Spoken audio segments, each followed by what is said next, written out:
de termos boa consciência. Esse termo, persuadidos, é exatamente da mesma raiz do verbo que vem traduzido na nossa Bíblia em português por obedecer. Agora, observe o tipo de persuasão que é tido ou que é revelado aqui nesse versículo, não é? Ele diz assim, desejando em todas as coisas viver condignamente. Então, a obediência desse mandamento é exatamente a obediência de se deixar, ou juntamente com, trabalhar pela persuasão, pela palavra de Deus, para que haja uma vida digna do Evangelho de Cristo. Então, esse tipo de obediência e é esse mandamento que nós estamos recebendo aqui. O texto não está dizendo que todo crente tem que obedecer os líderes da igreja de maneira cega, mas o texto está dizendo que há uma obediência que deve ser desenvolvida exatamente para que haja cuidado da alma e haja dignidade diante de Cristo. Olhe de novo para o texto. Diz assim, obedecei aos vossos guias e sede submissos para com eles, pois velam por vossa alma. E isso é muito importante. Então, é uma obediência que não é uma obediência cega, mas é uma obediência que é fruto da persuasão na palavra de Deus. Os líderes precisam entender isso.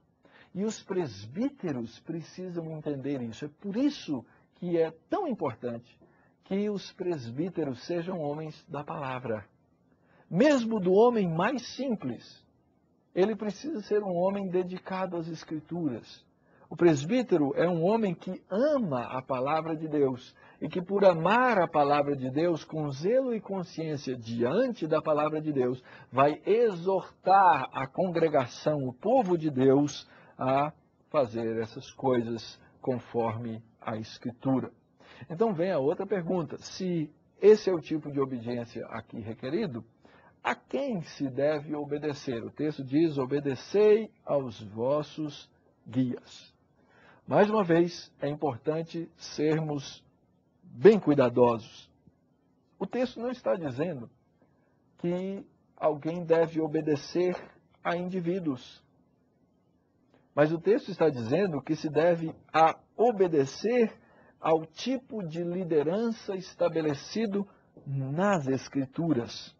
E como já foi visto em outras palestras, não há liderança de um homem, de um indivíduo no corpo de Cristo, mas sempre há a liderança dos pastores do rebanho de Cristo, que são conhecidos no nosso meio e pela terminologia bíblica como presbíteros.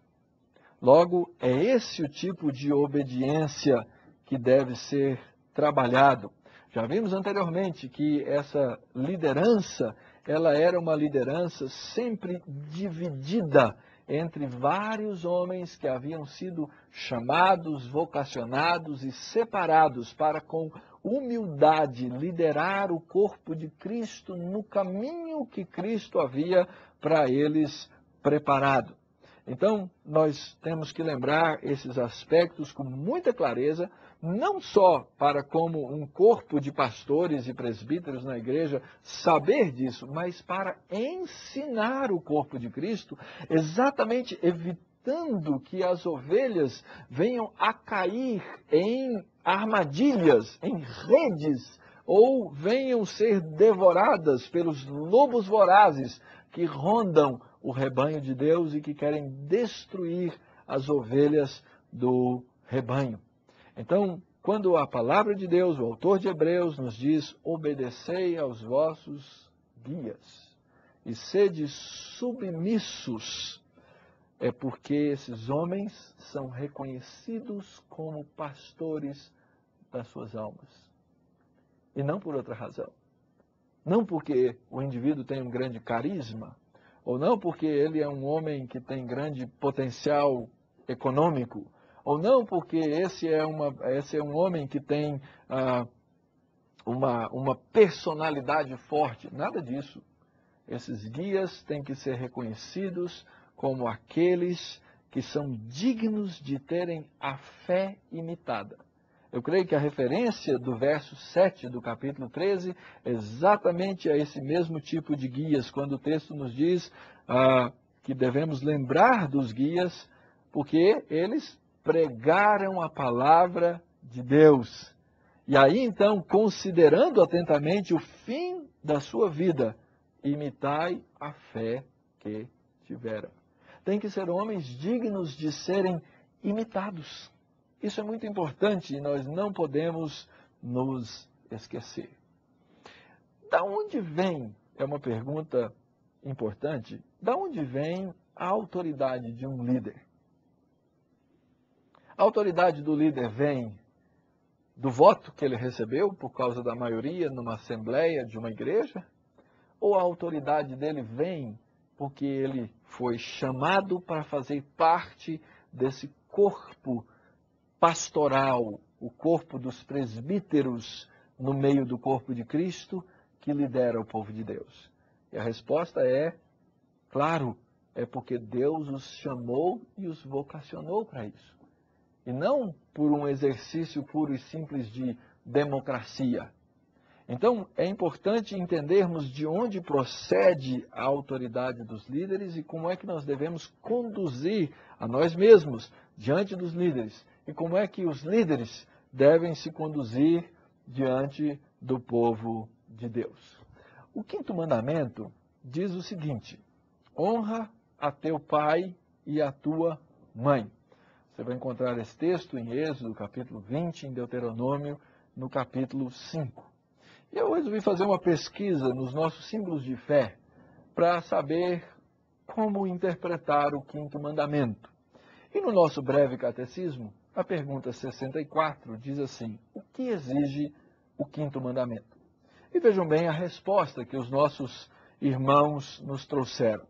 O quinto mandamento exige a conservação da honra e o desempenho dos deveres pertencentes a cada um em suas diferentes condições e relações, como superiores, inferiores ou iguais.